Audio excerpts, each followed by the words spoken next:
అధ్యాయం 465 పేజీ. మన మధ్యలో సహోదరి రాణి ఉంది, వాలంటీర్ రాణి. ఆ బిడ్డ ముందుకొచ్చి 1 నుంచి కూడా 9 వచనాలు ఉన్నాయి. మొదటిగా మనకు చదివి వినిపిస్తుంది. ఆ చదివి వినిపించినటువంటి మాటను మనం అందరం కూడా బిడ్డతో ఏకీవించి మరలా చదివి వినిపించడానికి ప్రయత్నం చేద్దాం. కీర్తన గ్రంథము 28వ అధ్యాయము 465 పేజీ. ఆ మాటలోని వాటిని మనం చదువుకుని ముందుకు కొనసాగడానికి ప్రయత్నం చేద్దాం. యెహోవా, నేను నీకు మొరపెట్టుచున్నాను. నా ఆశ్రయదుర్గమా, మౌనముగా ఉండక నా మనవి ఆలకింపుము. నీవు మౌనముగా నుండుని ఎడల నేను మౌనముగా ఉండిన ఎడల నేను సమాధిలోనికి దిగువారి వలె అగుదును. నేను నీకు మొరపెట్టినప్పుడు నీ పరిశుద్ధ ఆలయము వైపునకు నా చేతులెత్తినప్పుడు నా విజ్ఞాపన ధ్వని ఆలకింపుము. భక్తిహీనులను పాపము చేయవారిని నీవు లాగివేయినట్టు నన్ను లాగివేయకుము. వారు దుష్టాలోచన హృదయములో నుంచుకొని తమ పొరుగువానితో సమాధానముగా మాట్లాడుదురు. వారి క్రియలను బట్టి వారి దుష్ట క్రియలను బట్టి వారికి ప్రతీకారము చేయుము. వారు చేసిన పనిని బట్టి వారికి ప్రతీకారము చేయుము. వారికి తగిన ప్రతిఫలమిమ్ము. యెహోవా కార్యములను వారు లక్ష్యపెట్టరు.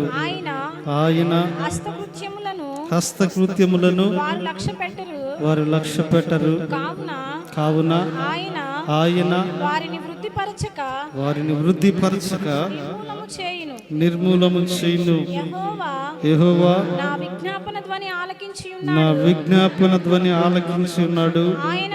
ఆయనకు స్తోత్రము కలుగునుగాక. యెహోవా నా ఆశ్రయము, నా కేడము, నా హృదయము. ఆయన యందు నమ్మిక ఉంచెను గనుక నాకు సహాయము కలిగెను. కావున నా హృదయము ప్రహర్షించుచున్నది. కీర్తనలతో నేను ఆయనను స్తుతించుచున్నాను. యెహోవా తన ప్రజలకు ఆశ్రయము. ఆయన తన అభిషిక్తునికి రక్షణ దుర్గము. నీ జనులను రక్షింపుము. నీ స్వాస్థ్యమును ఆశీర్వదింపుము. వారికి కాపరివై నిత్యము వారిని ఉద్ధరింపుము. దేవుడు చదవబడిన కీర్తనను ఏకీవించిన మల్లను చదివినిపించిన బిడ్డను దీవించి ఆశీర్వదించును గాక. అందరం కూడా మన స్థలాల్లో కూర్చుంది. మంచిది. మన ప్రభువును రక్షకుడైన యేసుక్రీస్తు వారి అతి ప్రశస్తమైన నామంలో మీ అందరికీ నా హృదయపూర్వక వందనాలు తెలియజేస్తూ ఉన్నాను. పరిశుద్ధ గ్రంథమైనటువంటి బైబిల్లో నుండి ద బుక్ ఆఫ్ మాథ్యూ, మత్తయి సువార్త చాప్టర్ 17 17వ అధ్యాయము వర్సెస్ 17 17వ వచనం చదువుకుందాం. అందుకు యేసు, విశ్వాసము లేనటువంటి మూర్ఖతరము వారులరా, మీతో నేను ఎంత కాలము ఉందును. చాలా చదువుబడినటువంటి ఆ యొక్క మాటలో మనం జాగ్రత్తగా జ్ఞాపకం చేసుకున్నట్లయితే, విశ్వాసము లేనటువంటి మూర్ఖతరము వారులారా, నేను ఎంతకాలం కూడా మీతో పాటు ఉంటాను అని ఆయన తెలియపరుస్తూ ఉన్నాను. వాస్తవానికి పరిశుద్ధ గ్రంథమైన బైబిల్లో విశ్వాసము లేకుండా దేవునికి ఇష్టడైండుట అసాధ్యమనుంది. అయితే యేసు ప్రభువారు చెప్తున్నటువంటి మాట ఏమిటి అంటే, విశ్వాసము లేనటువంటి మూర్ఖతరము వారులారా అని ఆయన అక్కడ తెలియపరుస్తాడు. నిన్న రాత్రి కూడా కీర్తన చదువుకున్నాం, బహుశా 26వ కీర్తన అనుకుంటా. అందులో దావీదు మహారాజు అంటాడు, ప్రభువా నన్ను పరిశోధించు అని. దేని విషయంలో పరిశోధించాలని ఒక 3 విషయాలు జ్ఞాపకం చేసుకున్నాం. వాటిల్లో ఒకటి ఏంటంటే, మీరు విశ్వాసులై ఉన్నారో లేదో మీరు పరీక్షించుకొనుడి అన్న. మీరు విశ్వాసులై ఉన్నారో లేదో మిమ్మల్ని మీరు పరీక్షించుకొనండి. మన జీవితాల్లో విశ్వాసము కలిగిన వారిగా, విశ్వాసమునకు కర్తయు దానిని కొనసాగించువాడునైనా యేసు వైపు చూస్తూ ముందుకు కొనసాగు వారిగా మన అనుదిన జీవితాల్లో మనం ఉండేటటువంటి వారిగా ఉండాలి. ఎందుకంటే క్రైస్తవ జీవితంలో విశ్వాసం అనేటటువంటిది చాలా ప్రాముఖ్యమైనటువంటిది. విశ్వాసులని పేరు పెట్టుకుంటే సరిపోదులే గాని విశ్వాసము కలిగినటువంటి వారిగా మన జీవితాల్లో ఉండాలి. అలా లేనటువంటి వారిని ఆయన అంటున్నాడు కదా, ఇదిగో విశ్వాసము లేనటువంటి మూర్ఖతరము వారులారా. ఎవరితోన కాదు, ఆయనతో తిరుగుతున్న వారితో, ఆయనతో సంచరిస్తున్న వారితో, ఆయన వెంబడిస్తున్నటువంటి వారితోనే ప్రభు ఆ మాట అంటా ఉన్నాడు. మనము కూడా మన జీవితాలలో ఇదిగో విశ్వాసము లేనటువంటి మూర్ఖతరము వారులాగా ఉండకూడదనే ఇట్టి మాటలు ప్రభువు మన కొరకు ఏర్పాటు చేశాడు. కాబట్టి మనము మన జీవితాల్లో జ్ఞాపకం చేసుకోవలసినటువంటి విషయం ఏమిటంటే, ఆయనని ఎరిగినటువంటి మనం, రక్షణ పొందినటువంటి మనము విశ్వాసము కలిగినటువంటి వ్యక్తులుగా సాగిపోయేటటువంటి వారిగా మన జీవితాల్లో ఉండాలి. లేకపోతే ఒకానొక రోజు రాబోతుంది, ఆ రోజున ప్రభు అంటాడు కదా, విశ్వాసము లేనటువంటి మూర్ఖతరము వారులారా, మూర్ఖులారన్న మాట ప్రభు అంటాడు. బైబిల్ గ్రంథంలో కొన్ని రకాలైనటువంటి విశ్వాసాలు ఉన్నాయి. ఆ విశ్వాసాలను మనం జ్ఞాపకం చేసుకుని ముందుకు కొనసాగడానికి ప్రయత్నం చేద్దాం. బైబిల్ గ్రంథంలో కొన్ని రకాలైనటువంటి విశ్వాసాలు ఉన్నాయి. ఎవరు ఎటువంటి విశ్వాసం కలిగిన వారు ఉన్నారు, కొంతమంది యొక్క విశ్వాసాన్ని జ్ఞాపకం చేసుకుని ముందుకు కొనసాగటానికి ప్రయత్నిద్దాం. మొట్టమొదటిగా శతాధిపతి యొక్క విశ్వాసము. ఎవరి విశ్వాసం అంట? శతాధిపతి యొక్క విశ్వాసం. మత్తయి సువార్త, the book of Matthew chapter 8 8వ అధ్యాయం వర్సెస్ 10 10వ వచనాన్ని చదువుకుందాం. చూడండి. యేసు ఈ మాట విని ఆశ్చర్యపడి వెంట వచ్చుచున్న వారిని చూసి, ఇశ్రాయేలులలో ఎవనికైనను నేను ఇంత విశ్వాసమున్నట్టు చూడలేదని నిశ్చయముగా మీతో చెప్తున్నాను. మొట్టమొదటి విశ్వాసం ఏం విశ్వాసం అంటే శతాధిపతి యొక్క విశ్వాసము. యేసు ఆ శతాధిపతి వైపు చూసి అన్నాడు కదా, ఇశ్రాయేలులో కూడా ఇంత విశ్వాసం ఉన్నట్లుగా నేను ఎవరిలో చూడలేదయ్యా. ఆయనలో ఉన్నటువంటి విశ్వాసము గొప్పదని ఆయన జవాబిస్తా ఉన్నాడు. విశ్వాసులుగా ఉన్న వారినేమో విశ్వాసము లేని మూర్ఖతరము వారులారా అన్నాడు. అసలు ఆయన ఎన్నడూ వెంబడించినటువంటి శతాధిపతిని చూసి అన్నాడు కదా, నేను ఇశ్రాయేలులో కూడా ఇంత గొప్ప విశ్వాసము చూడలేదు అంటున్నాడు.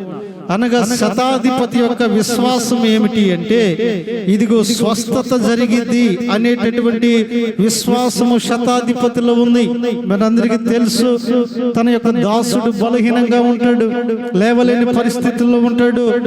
యేసు ప్రభు అనేటటువంటి వ్యక్తి కానీ వచ్చినట్లయితే బాగుపడతాడు, స్వస్థపడతాడు అనుకుని ఆయన దగ్గర కబురు పెడతారు. వచ్చిన వారు, అయ్యా ఇదిగో ఆయన ఎప్పుడు మన దగ్గరికి రానటువంటి వ్యక్తి అయినా మనల్ని ప్రేమించిన వాడు, మన కొరకు ఒక సమాజ మందిరాన్ని ఏర్పాటు చేసినటువంటి వాడు, మనల్ని గౌరవించిన వాడు అంటే సరే పదండి ఆయన దగ్గరికి వెళదామని బయలుదేరినప్పుడు ఆ శతాధిపతి అంటాడు కదా, ఎదురుగా వచ్చాయా, నీవు నా ఇంటికి రానవసరం లేదులే, కానీ నీవు ఒక్క మాట సెలవిస్తే చాలు, నా దాసుడు బాగుపడును.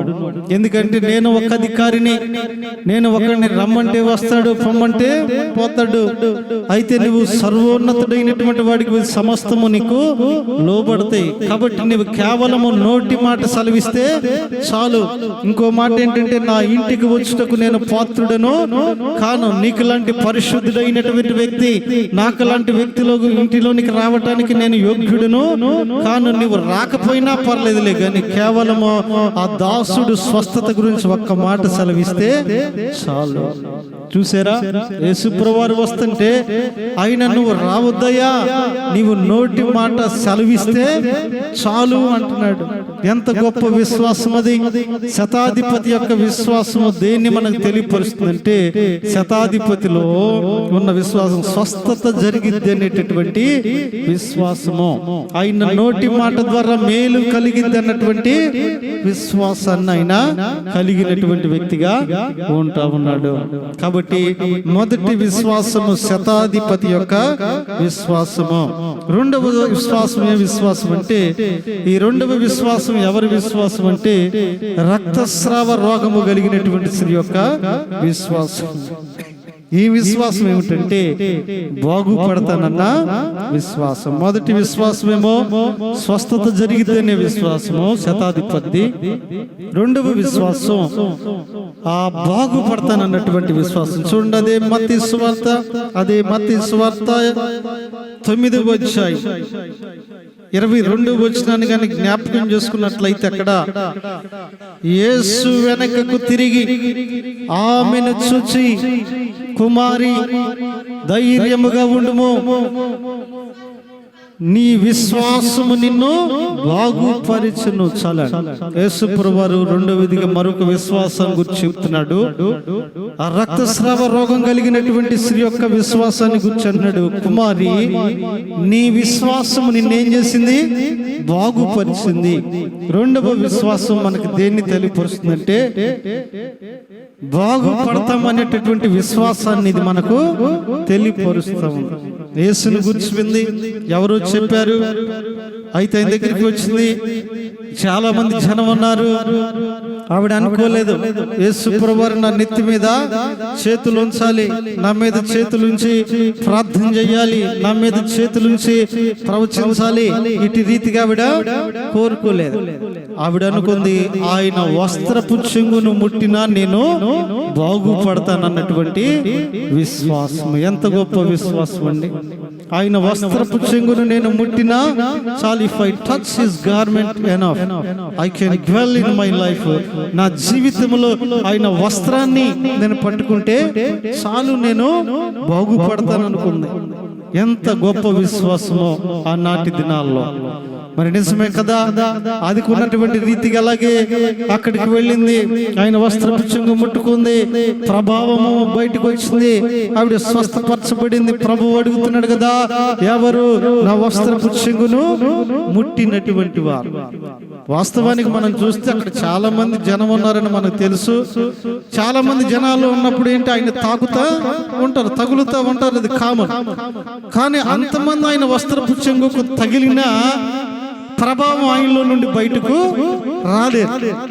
అంతమంది తగులుతూ ఉన్నారు ఆయన వస్త్రానికి, కానీ ఎవరిలో కూడా ప్రభావము బయటికి రాలేదు, అంతమంది తగిలిన. కానీ కేవలము ఈ స్త్రీ ఆయన్ని టచ్ చేసినప్పుడు మాత్రమే ఆయన అంటాడు, నాలో నుండి ప్రభావము బయటికి రాలేదు. కారణం ఏమిటంటే, వారందరూ విశ్వాసంతో టచ్ చేసిన వారు కాదు, బై మిస్టేక్ టచ్ చేసిన వారు, ఒత్తిడికి టచ్ చేసిన వారే. కానీ పట్టుకుంటే బాగుపడతానన్న విశ్వాసంతో పట్టుకున్నది కేవలము ఈమె మాత్రమే. కాబట్టి ఆవిడ మాత్రమే బాగుపరచబడింది. కాబట్టి రెండవదిగా ఆ రక్తస్రావ రోగం కలిగిన స్త్రీ యొక్క విశ్వాసం దేన్ని తెలియపరుస్తుందంటే, బాగుపడతానన్నటువంటి దాన్ని తెలియపరుస్తుంది. మళ్ళీ కొంతమందికి ఎంత గొప్ప విశ్వాసం, జీవితంలో వీడు మాత్రం బాగుపడడు అంటారు, అదొక విశ్వాసం. జీవితంలో ఈయన మాత్రం అసలు మారడు అంటారు, అదొక విశ్వాసం. జీవితంలో వీళ్ళకి పైకి లెగవరు, జీవితంలో వీళ్ళకి ఇల్లు కట్టుకోలేరు, జీవితంలో అప్పులు తీరవు, నానా రకాలైనటువంటి విశ్వాసాలు మనలో. కానీ ఆవిడ విశ్వాసాన్ని బట్టి మనం నేర్చుకోవలసింది ఏమిటంటే, దేవుడు తప్పక బాగు చేస్తాడు. పాడైపోయినటువంటి బ్రతుకులైనా, ఎండిపోయినటువంటి బ్రతుకులైనా ఆయన మరలా చిగురింప చేయగలడు. మారాను మధురముగా అయినా మార్చగలడు. విశ్వాసం ఉండాలరే. ఆయన ఖచ్చితంగా బాగు చేస్తాడు. పడిపోయిన నన్ను తిరిగి లేవనెత్తుతాడు. బలహీనతలో ఉన్న నన్ను బలపరుస్తాడు. ఇదిగో ఆయన తప్పక మేలు చేస్తాడన్న విశ్వాసం మనకు కలిగి ఉండాలి. ఆమె ద్వారా ఆ విశ్వాసాన్ని మనము నేర్చుకోవాలి. అంతేగాని జీవితంలో నువ్వు బాగుపడవు, జీవితంలో నువ్వు పనికిరావు, జీవితంలో పైకి లాగవు, జీవితంలో నీ వల్ల ఇది జరగదన్నటువంటి మాటలు మన నోటి వెంట రానివ్వకూడదు. కాబట్టి రెండవ విశ్వాసం ఆవిడ విశ్వాసం దేని తెలియపరుస్తుందంటే ఇదిగో బాగుపడతాను అన్న విషయాన్ని తెలియపరుస్తుంది. శతాధిపతి విశ్వాసమేమో స్వస్థతను తెలియపరిచింది.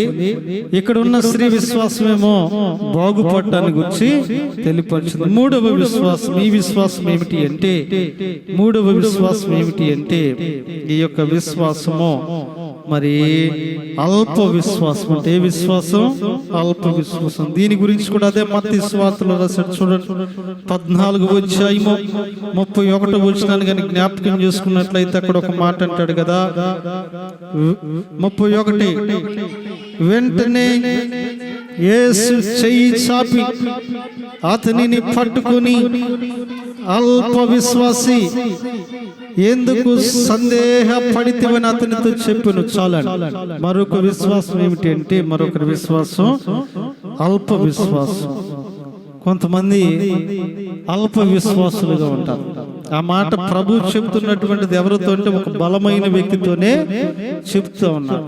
మనకు తెలుసు, పేతురు కూడా నేను కూడా నీటి మీద నడుస్తానన్నప్పుడు ప్రభు సరైన అతనికి అవకాశం ఇస్తే గాలిని చూసి మునిగిపోసాగుతూ ఉంటాడు. దేన్ని చూసంట?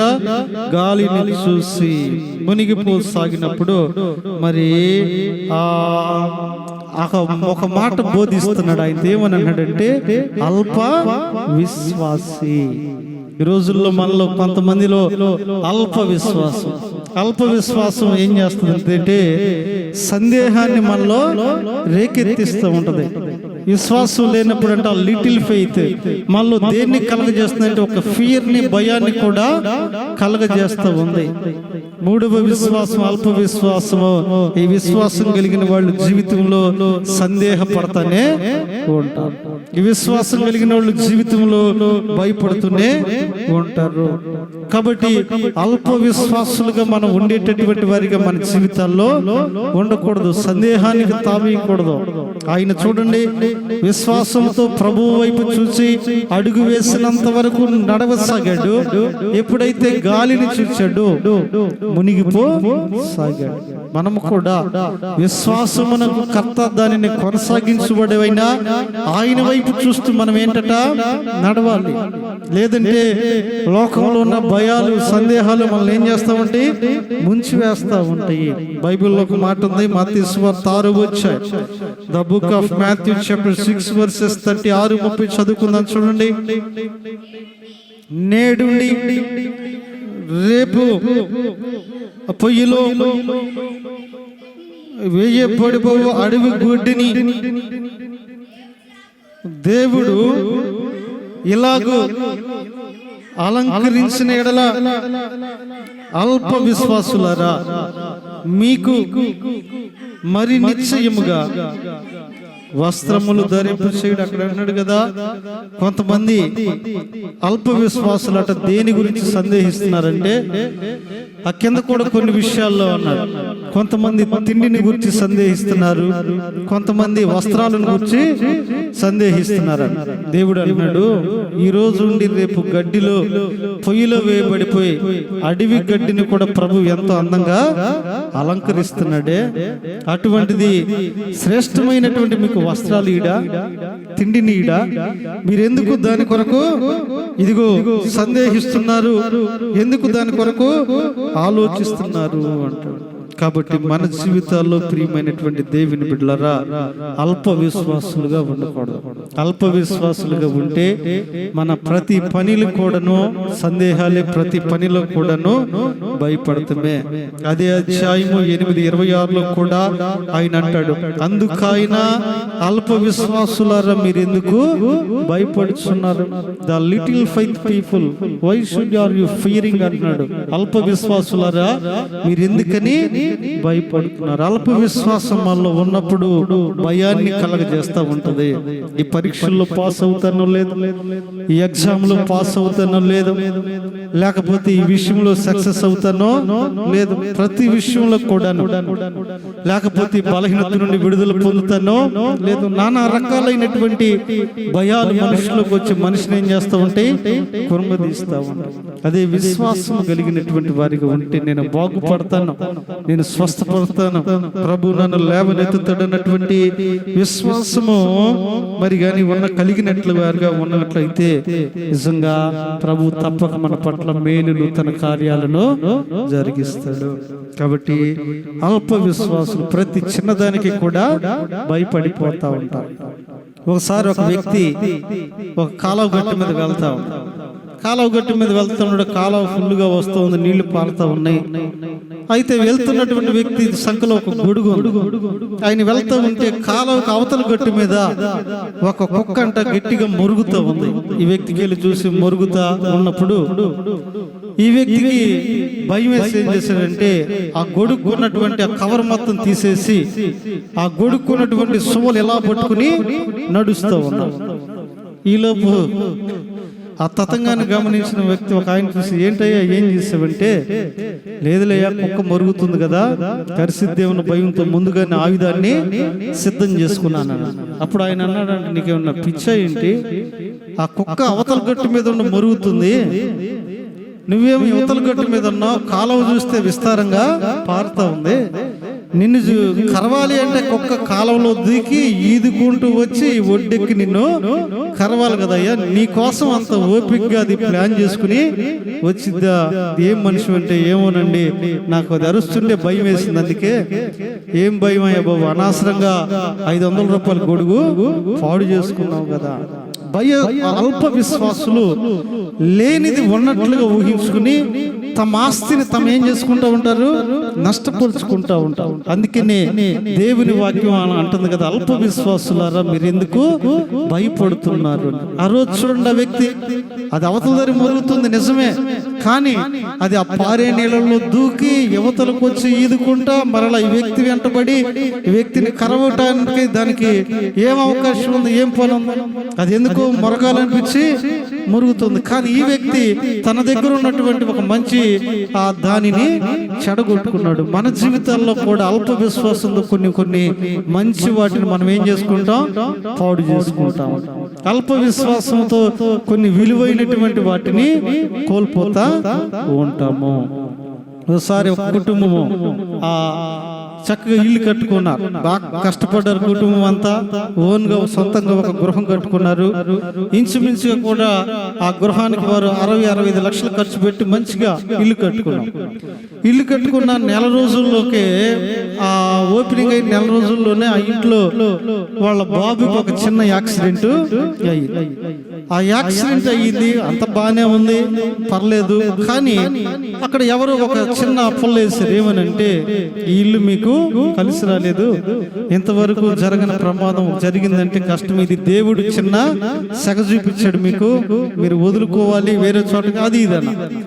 వాళ్ళ మాటలు విని ఆ అల్ప విశ్వాసం చేత 65 లక్షల రూపాయల ఇంటిని కేవలము 28 లక్షలకేమో అమ్ముకుని వెళ్ళిపోయారు. చూడండి ఎంత లాస్ వచ్చింది వాళ్ళకి. వారంతా ప్రార్థనా పరంగా కట్టారు, ప్రార్థనా పరంగా ఓపెనింగ్ అయింది, ప్రార్థనా పరంగా జరిగింది. కానీ ఒక చిన్న ప్రమాదం జరిగితే ఎవరు ఏదో అన్నారని అల్ప విశ్వాసము చేత వారు ఎంత నష్టపోయారు. ఈ రోజుల్లో అల్ప విశ్వాసాలు మనిషిని నష్టపరుతున్నాయి, పాడు చేస్తున్నాయి. అల్ప విశ్వాసాలు మనిషిని బాధిస్తూ ఉన్నాయి. కాబట్టి ప్రభు అంటాడు కదా, మీరు అల్ప విశ్వాసులుగా మాత్రం ఉండకూడదు. అదే మత్తయి సువార్త 14:31 చూడండి, అక్కడ కూడా ఒక మాట అంటాడు. అదే మత్తయి సువార్త 14:31, వెంటనే యేసు చెయ్యి చాపి అతని పట్టుకుని, అల్ప విశ్వాసి ఎందుకు సందేహపడితే? చూడండి, అల్ప విశ్వాసులు భయపడతారు, సందేహపడతారు, తమ ఆస్తిని వారు పాడు చేసుకుంటారు తమ చేతులారా. కాబట్టి అల్ప విశ్వాసులుగా ఉండకూడదు. ఒకటి శతాధిపతి యొక్క విశ్వాసం, రెండు రక్తస్రావ రోగం కలిగిన స్త్రీ యొక్క విశ్వాసం, మూడవదిగా అల్ప విశ్వాసం, నాలుగవదిగా మరొక విశ్వాసాన్ని కూడా జ్ఞాపకం చేసుకుందాం. నాలుగవదిగా మరొక విశ్వాసం ఏమిటంటే కానాను స్త్రీ యొక్క విశ్వాసం. ఈ విశ్వాసం ఏం తెలియజేస్తుందో అది కూడా జ్ఞాపకం చేసుకుందాం. అదే బుక్ ఆఫ్ మాథ్యూ, మత్తయి సువార్త 15వ అధ్యాయం వర్సెస్ 28, 28వ వచనాన్ని జ్ఞాపకం చేసుకుందాం. చూడండి, అందుకు యేసు, అమ్మా నీ విశ్వాసము గొప్పది, నీవు కోరినట్టే నీకు అగునుగాక. చాలండి.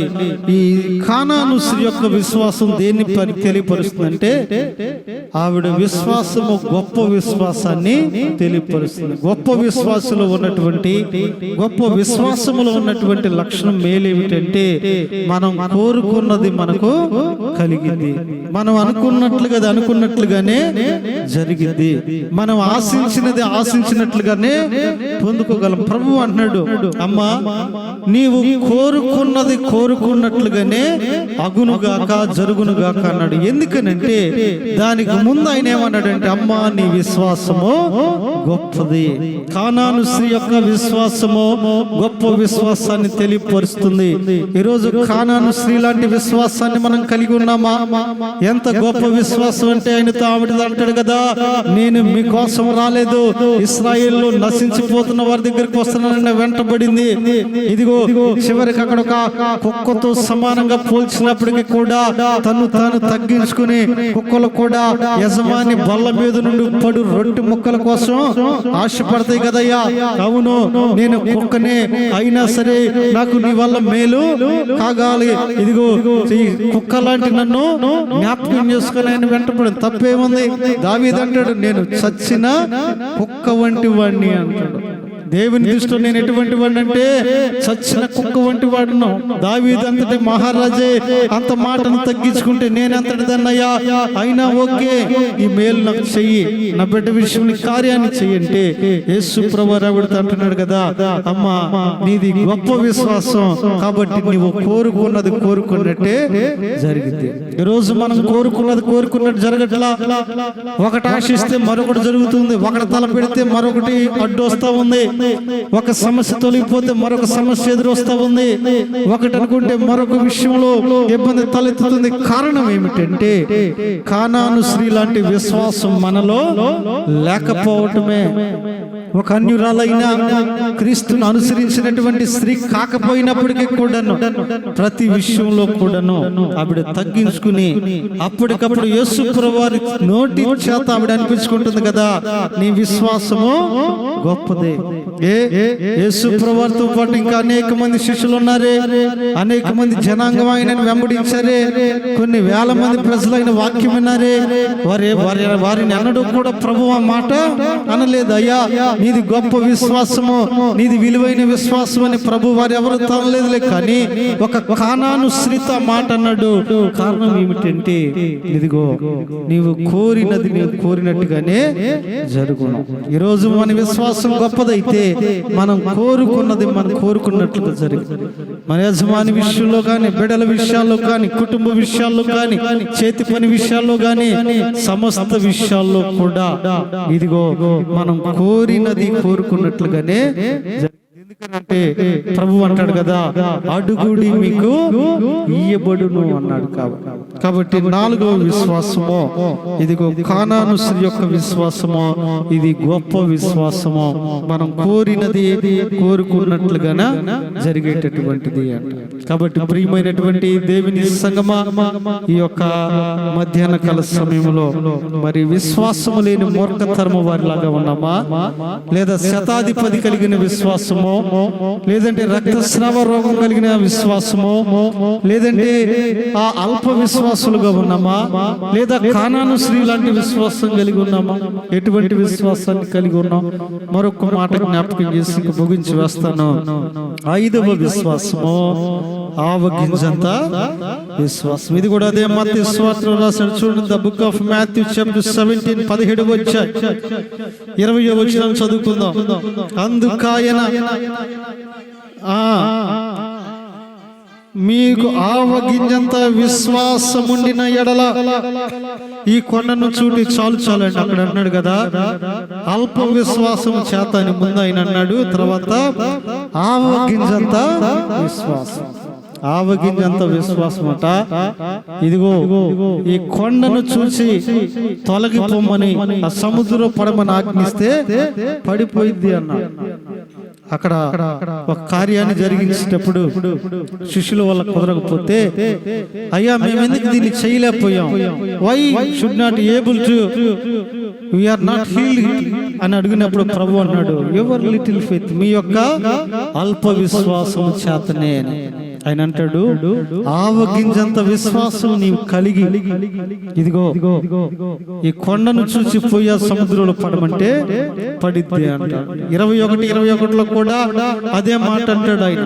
తర్వాత లోకాసు వార్త 17:6లో కూడా అదే మాట అంటాడు. ఆవగింజంత విశ్వాసం మనం కలిగినా ఇదిగో సమస్తము కూడా మనకేమవుతాయి అంట, లోబడతాయి అంట. నిజమే కదా. ఈరోజు మనం కలిగిన విశ్వాసం ఎలాగుంది? ఆవగింజంత విశ్వాసాన్ని మన జీవితాల్లో కలిగినటువంటి వారిగా ఉన్నాము. ఆవగింజంత విశ్వాసం మన కుటుంబాల్లో ఉందా? ఓసారి ఒక పేద విధవరాలు, ఆవిడికి 2 ఎకరాలు చేను, అయితే ఆ 2 ఎకరాల చేనులో ఒక కొండ సట్టు లాంటిది ఉన్నదంట. అది దున్నుకోవటానికి ఉపయోగం లేదు, ఎవరికైనా అమ్మటానికి కూడా ఉపయోగము లేదు. ఆ పొలం ఏం చేయాలో అర్థం కావట్లా. కొనేవాడైనా ఉపయోగకరంగా ఉంటే కొంటాడు, కానీ మధ్యలో కొండ సట్టు ఉంటే ఎవరు కొంటారు? ఒకరోజు ఏదో ప్రార్థనకి వెళ్తే పాస్టర్ గారు చెప్తున్నాడంట, ఆవగింజంత విశ్వాసం ఉండి నువ్వు ప్రార్థన చేయి చాలు, కొండ పోయి సముద్రంలో పడమంటే పడితే. ఆ రోజు ఇంటికి వచ్చి ఆవిడ ప్రార్థన చేస్తుందంట, అయ్యా ఆవగింజంత విశ్వాసంతో ప్రార్థన చేస్తే చాలు, కొండ వెళ్ళిపోయి పడంటే పడిద్దన్నా. ఇదిగో కేవలము 2 నెలల్లో ఈ కొండ నా ఇంటి ముందు నుండి కదిలించబడాలి, కేవలం 2 నెలల్లో ఈ కొండ నా ఇంటి ముందు నుంచి తొలగించబడాలి. ప్రార్థన చేస్తాం. అయితే అందరూ అడిగారట, ఏంటమ్మా ఏంటి అంత ప్రత్యేక ప్రార్థన చేస్తున్నామంటే ఆవిడ అందంట, అయ్యా 2 నెలలు నా ఇంటి ముందు నుండి కొండ దేవుడు కదిలించబోతున్నాడు. ఎలా కదిలిస్తాడు ఏంటి అని అడిగితే ఆవిడ అందరితో చెప్తుందంట, ఆవగింజంత విశ్వాసం కలిగి ఉండి ఈ కొండ పోయి సముద్రంలో పడమంటే పడిద్ది అన్నారు. కాబట్టి నాకు ఆవగింజ కందకంత కూడా ఎక్కువ విశ్వాసం ఉందనేది. చుట్టుపక్కల వాళ్ళందరూ నవ్వుకునేవాళ్ళు. అలాగ 2 నెలలు ఉపవాసం ఉండి ప్రార్థన చేస్తుంది. ఆవిడ చూసిన వాళ్ళందరూ నవ్వుకునేవాళ్ళు. చర్చిలోకి వెళ్ళి బిగ్గరగా ప్రార్థన చేస్తుంటే అసలు ఆయన చెప్పడం సరే, పాస్టర్ గారు చేయటం సరే, అసలు అది ఏమన్నా చిన్నదా, 2 ఎకరాల్లో విస్తరించింది, అది పొయ్యి పక్కన పడాలంటే మాటలా అని అందరు ఎగతాళి చేసేవారు. ఇలాగ నెల అయిపోయింది, నెల 10 అయిపోయింది, నెల 20 రోజులు అయిపోయింది. కరెక్ట్ గా 2 నెలలు దాటిన తర్వాత అన్నట్టండి ఆవిడింటికి కొంతమంది వ్యక్తులు కారులో వచ్చారు. కారులో ఆ ఊరిలో ఉన్నటువంటి ఎంఆర్ఓని ఈఆర్ఓని తీసుకుని కారులో వచ్చారు. జనం అందరికి ఏం అర్థం కాలేదు.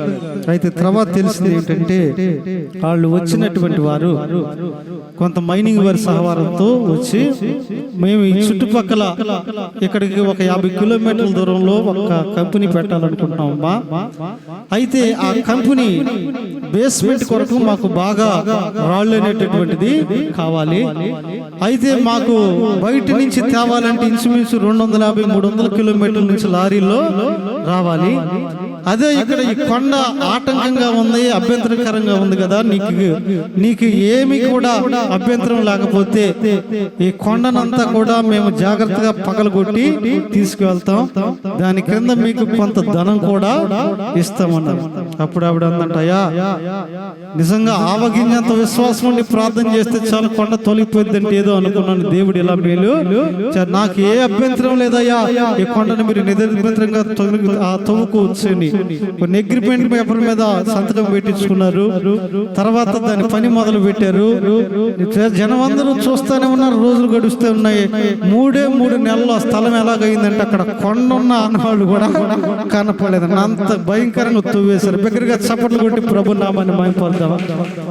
చివరిలో ఒకరోజు ఆమె ఇంటికి వచ్చి ఆమె జీవితంలో ఊహించినంత డబ్బు ఆ కంపెనీ మళ్ళీ ఆమెకి ఇచ్చారంట.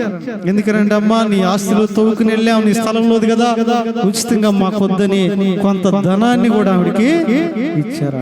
ఆ తర్వాత విశ్వాసులు అందరూ అనుకున్నారంటే నిజమే కదా, ఆవగింజంత విశ్వాసం ఉంటే నిజంగా కొండ అయినా అది చెట్టు అయినా ఏదైనా సరే పెకిలించబడుతుందని. కాబట్టి 5వ విశ్వాసం ఆవగింజంత విశ్వాసం. ఇప్పుడు విన్న వారి మాటలను బట్టి విశ్వాసము లేని మూర్ఖతరము వారిలాగా ఉన్నామా, లేదా శతాధిపతి లాంటి విశ్వాసము, లేదా రక్తస్రావ రోగం కలిగిన స్త్రీ లాంటి విశ్వాసము, లేదా అల్ప విశ్వాసం కలిగి ఉన్నామా, లేదా కానాను స్త్రీ విశ్వాసం కలిగి ఉన్నామా, లేదంటే ఆవగింజంత విశ్వాసాన్ని కలిగి ఉన్నామా? ఎటువంటి విశ్వాసాన్ని కలిగి ఉన్నాం? రేపు ప్రభువు అంటాడు కదా, అమ్మా నీ విశ్వాసం గొప్పది, లేకపోతే అయ్యా నీ విశ్వాసం కోరినట్టు జరిగేది, లేదా ఆవగింజంత విశ్వాసం నీ గొప్ప మేలు చేసేదని, లేదా విశ్వాసం లేని మూర్ఖతరము వాళ్ళ అనిపించుకునే వారిగా ఉన్నామా, లేదా ప్రభువా నాకెందుకు ఈ నష్టం వచ్చింది, నాకెందుకు ఈ బాధ వచ్చిందంటే ప్రభు చేత నీ అల్ప విశ్వాసము చేతనే అనిపించుకునేటటువంటి వారిగా ఉన్నామా? మన విశ్వాసం ఎటువంటిది, ఎలాగుంది? మధ్యాహ్న కాల సమయంలో ప్రభువుని అడుగుదాం, మళ్ళా మనం పరిశీలించుకుందాం. అయ్యా నా విశ్వాసం ఏ రీతిగా ఉందని మళ్ళా మనం సరి చేసుకుందాం. ప్రభు ఈ మాటలను దీవించి ఆశీర్వదించును గాక. అందరూ కూడా ప్రార్థనలో ఏకీభవించి ప్రభు కొంతమందిని అంటున్నాడు, అయ్యో విశ్వాసము లేనటువంటి మూర్ఖతరము వారులారా అని ప్రభు అంటా ఉన్నాడు. అయితే ప్రభు చెప్పినటువంటి రీతిగా, ఆ ప్రభు తెలియపరిచినటువంటి రీతిగా మన విశ్వాసం ఎలాగుందమ్మా? ఒక శతాధిపతి యొక్క విశ్వాసము తన దాసుని స్వస్థపరిచింది. ఒక రక్తస్రావ రోగం కలిగిన స్త్రీ విశ్వాసము వారిని బాగు చేసింది. అలాగనే ఇది